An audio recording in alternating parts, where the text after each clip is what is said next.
Hello everyone again and welcome to the DMSI YouTube channel, and it's truly a pleasure to actually have you all in this particular space. And in this video we're going to build on where we stopped concerning Flux, and on our previous videos we looked at the various following. Take notes first that Flux is represented as J, and Flux, based on our previous video, we looked at not only the properties of a particular system that is going to be transported, but also we're going to look at the specific property in terms of its constant and how this property constant is different from this particular property that is transported. So there is a relationship, take note, between the property transported and here the property constant. And finally here is that based on these two relationships, we are going to relate our property constant and our property transported to a first derivative of another type of property, which is in this case going to be as follows based on what we talked about on our previous video. So in here we're going to have a summary of this, where first we have our first video which looked at the property transported, which is represented in here as matter, and the matter flux is going to be having a constant which is a negative value represented as d, and d is considered to be called the diffusion constant or the diffusion coefficient. And finally here is that we're relating our specific property transported with the first derivative of this particular property, which is another property, and so the another property is the first derivative of the number of particles.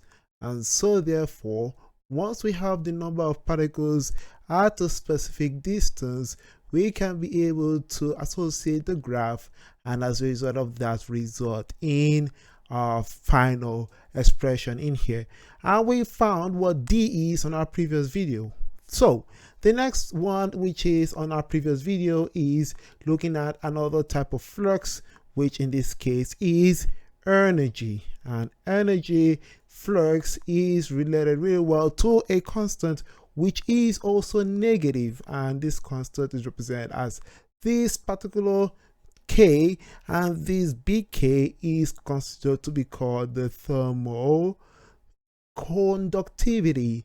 And the thermal conductivity is having a constant that has a specific formula that we discussed on our previous video. And so the energy flux is directly related to the first derivative of another property.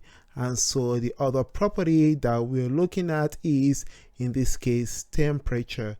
So what we notice here is that as we decrease temperature, the particular particles move to smaller, cooler systems. So that means temperature decreases as you move over a specific range of particular spaces. So in this particular part, we're able to see how the property transported is related to the property constant, and this is related to the first derivative of another property based on flux. So in this video here, we're going to be looking at something crucial, which involves looking at another type of property which is really crucial in perfect gases, and it is in this case called the linear momentum. And so the linear momentum will be related to a specific constant, and we don't know what that constant is.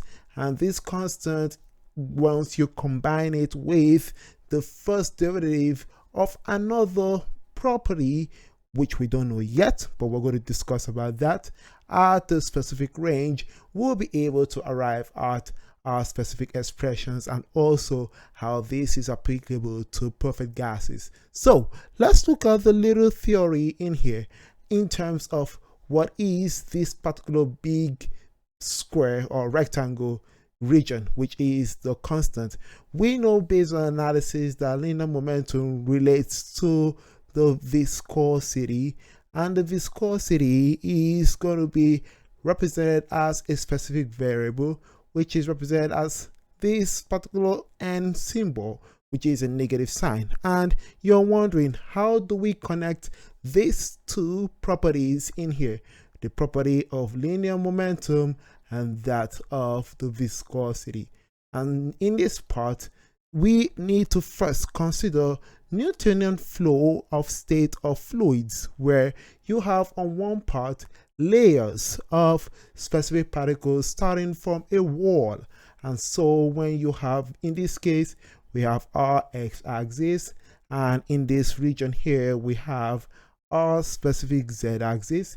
Z-axis represents the distance, and our x-axis will be represented in this case as the velocity of our particles. And when in here we have a wall that is created in a particular system, this wall will have the first particles that will be flowing, and these particles here will actually begin with a specific velocity, which is in this case 0, and the velocity 0 will represent stationary particles that are existing in this layer.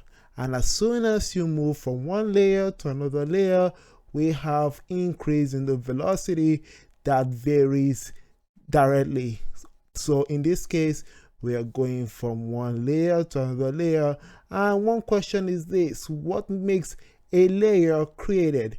Which means particles moving from one layer to another. And so this comes into play when we deal with particles having a specific form of momentum, and they need to move to a different level. That means from one layer to another layer. So therefore, what we notice is that since first we know that this is at the stationary state, we can then analyze what happens when we observe this pattern here. And so observing the pattern shows that first, we know that our velocity is showing a varies or it varies linearly with our specific z value. So in this part, we see that as our z value increases linearly, we see that the velocity is increasing. And from there, we are going to look at our second observation, which is as follows. Molecules from the original layer actually move to another layer. So the molecules in this layer, for example, will move to another layer. And this, in this case, brings the x component of the linear momentum. Therefore, in this particular process, we have molecules that are, in this case here, moving to, let's change the color, to this region right here. And that tells us that these molecules moving from the lower region here to this creation of a new layer, which is going to be represented as A in this case. These particles, they do have or exhibit a specific, or they bring lower x momentum. And so these particles, take note, they bring less momentum. On the other side, we have these particles at a higher region in here, bringing in high momentum, which is coming to create our A layer. So this here tells us that our particular particles are bringing high x momentum. So we're going to represent momentum as P. So once we have this taken care of, in here our conclusion is that molecules, they do indeed help in creating a new layer, which means that we know that there is a relationship between the molecules' velocity and the creation of our new layer, which is in terms of our linear momentum expressed as px, which is in the x coordinate state. or component. So therefore, in this part, since we note that a decrease in momentum on the x-axis contributes to the creation of a new layer, we know that this here in this case will cause our specific A layer to be retarded. So therefore there will be a retard in A. However, on the other side, when you have particles at a very high momentum in this layer contributing to this layer A, that actually leads our specific A layer to be accelerated. So in this case, a layer will be accelerated. So that is the interesting relationship between momentum transfer and the creation of a new layer that leads to later what we're going to talk about in terms of viscosity. So since in this case we know that viscosity is in this case represented as this n is dependent on the x component of our momentum, we can then decide that there is a transfer happening in or going to the A layer. So therefore, as a result of that, we know that momentum is dependent on the flux, which is represented as J, on our momentum in the x coordinate. And so this is happening in the z direction, which is happening in our specific graphs that is shown on the x-axis, which is in this case the z over a distance in here. So therefore, as a result, we know that our specific x coordinate or component of our momentum flux is directly proportional to the derivative of our velocity in the x coordinate divided by our distance in here. So the first derivative is what is considered in terms of the velocity, and so therefore where we know that d at vx over d at z is the velocity gradient, which is to take note of, we can then notice that, hey, the unit here is measured in per second. So once you have this considered, you're wondering, how do we get per second? We got per second just to let you know that since velocity is measured in meters per second and we are dividing by another z, which is derivative of z, which take note is measured in meters, so therefore meters cancels meter and we're left with 1 over second. So that is how that particular unit is derived. So since we have that unit taken care of, we know that our specific x component of our linear momentum is therefore going to introduce our constant, and the constant is in this particular case where J is our flux and this is in the x component of our linear momentum. This is equal to the negative value of our particular n, which we talked about right here, and we know that our n is represented as, in this case, viscosity. So therefore this n is considered to be a constant, and this is multiplied by our first derivative of our velocity, and this is on the z axis. So in this part, take note that our n is in this case equal to the coefficient of our specific viscosity, and once you have this taken care of, we note that also the unit of this particular coefficient of viscosity is in kilograms per meter per second. And so once we have our units taken care of, we can then go about looking at what is our unit for the specific flux of our linear momentum.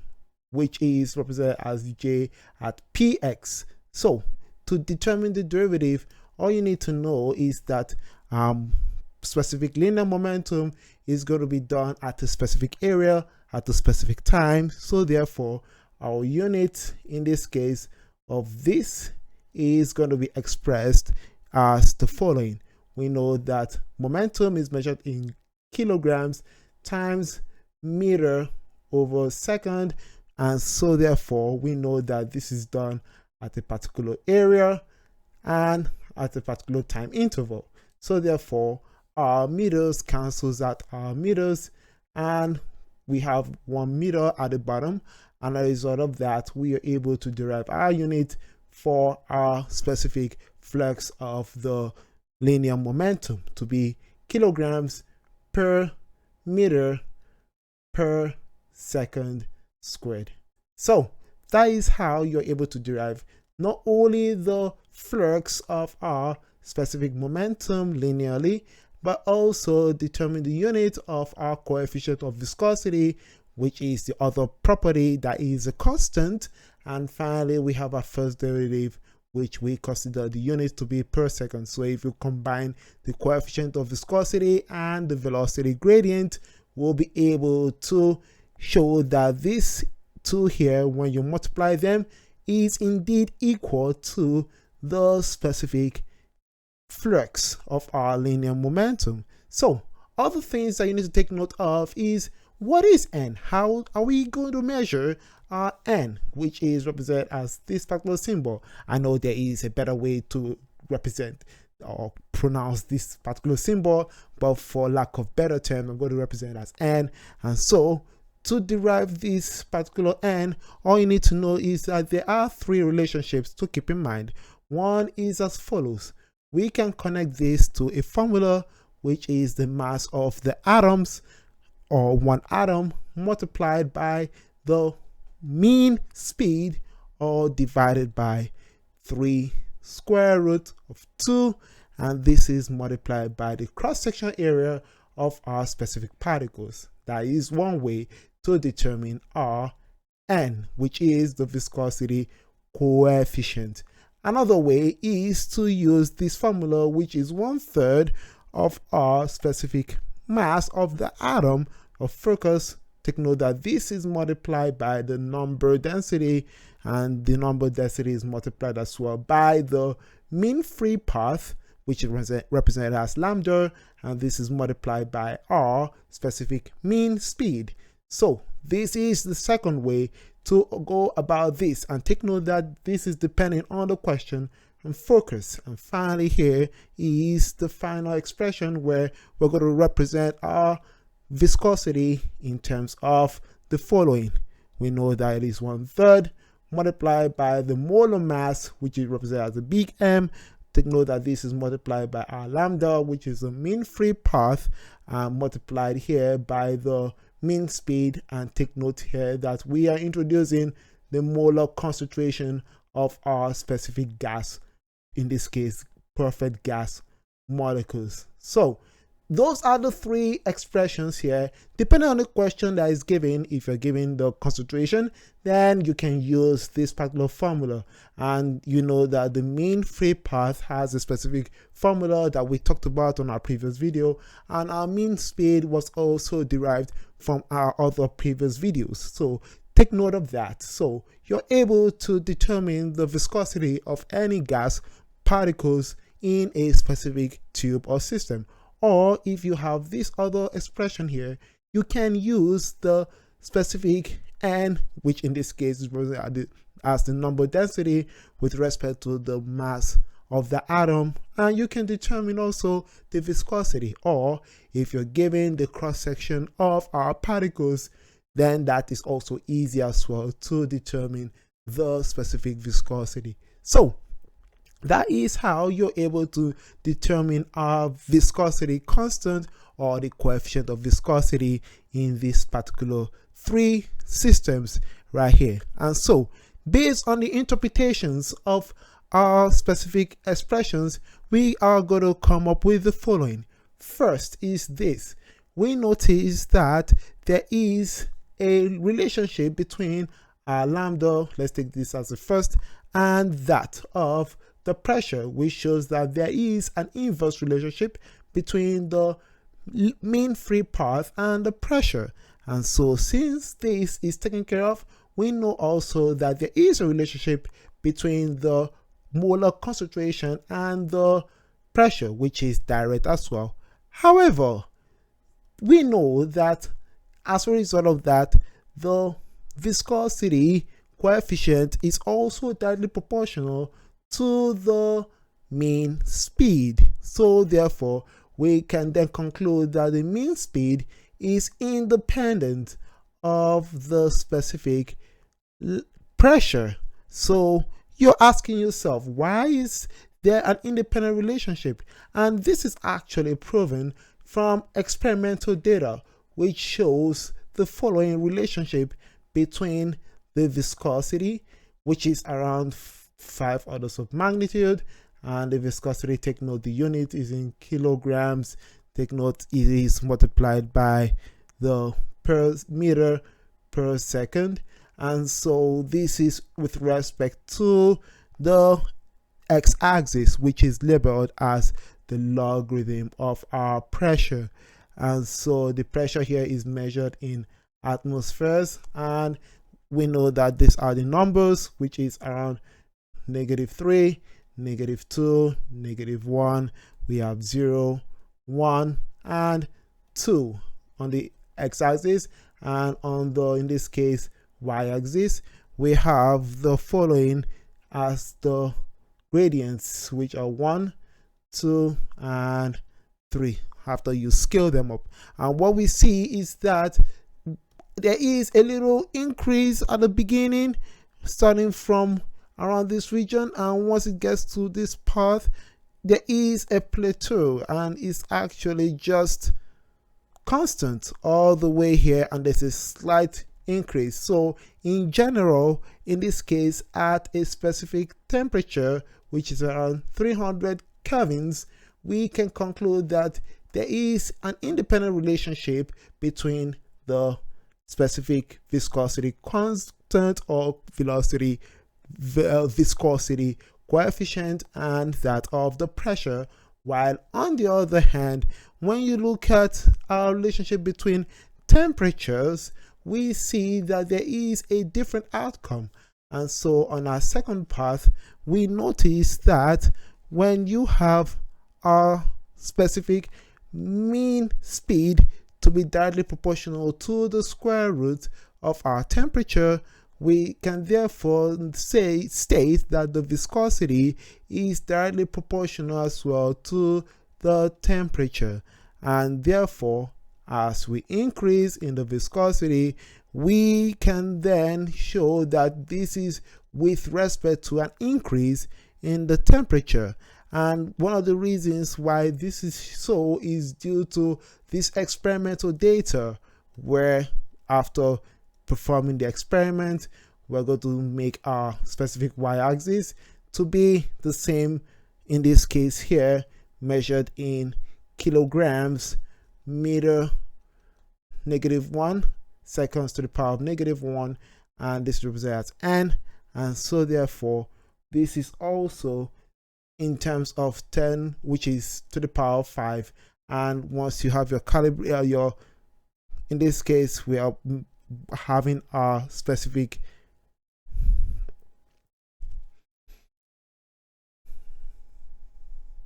scaling of our graphs. We have this number to be starting at 2, then we go even numbers wise 4, 6, and 8. And on our x-axis, this is measured in temperatures, which is measured in kelvins, and this is done, take note, at constant pressure at 1 atmospheres. And for our x-axis, we are going 500 to 1000, so we are going increase 500, and next one is 2000, and next one here is 2500. And so what we see based on the relationship is that based on our calculated results, we see this reviewed, and based on our experimental outcome, we notice that it is trending in the same path as the calculated. So this is the this here is the calculated result, and it shows similar or almost close to perfect overlap with our experimental results. And so one of the reasons why this actually takes place is because in terms of temperature relationship with our specific viscosity, this is due to noticing that at higher temperature we see that molecules, they move really quickly, and when they move quickly and they move really fast, we notice that this enhances the specific flux of the momentum, which shows that it increases. And therefore, looking at this on the other hand, we notice that our specific viscosity of liquid compared to gas is quite different. In terms of the viscosity of the liquid will decrease, and this is done with respect to higher temperature. And this is because you have to overcome the intermolecular attractions or interactions in order for you to break out of this particular slow viscosity that is happening in liquids. However, in gases, there is no or too little intermolecular interactions, and as a result of that, you're able to enhance the specific flux of the system, and this causes an increase at higher temperature, therefore leading to an increase in the specific viscosity. So on the other hand here, based on the explanation for the independence of our viscosity constant with respect to pressure, this is because more molecules, they actually carry a specific linear momentum, but this is done at a very less distance. Therefore, this leads to a drop, a really huge drop in the mean free path of that particle, therefore causing that relationship to not be directly related to pressure with respect to the specific momentum or viscosity right there. So couple of techniques to keep in mind in here based on our analysis. So techniques to measure our specific viscosity includes the following. We have one technique that is based on our understanding of specific rate of damping, and rate of damping can be measured based on positioning a specific disk, and this disk expresses a form of a torsion oscillation when it hangs and is exposed to gas particles. And so this particular rate of damping is noticed to be in gases, and take note that you have to calibrate this design of the apparatus because the half-life, take note of the decay of oscillation, depends heavily on the viscosity, and this is also dependent on the design of this apparatus. On the other hand here, the second method to measure viscosity of gases is by a particular process called the Poisson, I can't pronounce this name, Poisson's formulas, and Poisson's formula relies heavily on various outcomes like the following: the rate of our specific flow, and the rate of flow is through a tube, and this tube will have a radius that is represented as R. So we have a tube, and this tube is containing gases that are moving, and this is measured based on the radius of the tube. We have the initial pressure where it's starting and the end region where the pressure changes, and this is where you measure a specific pressure at a specific point in this volume, and we can show a relationship here which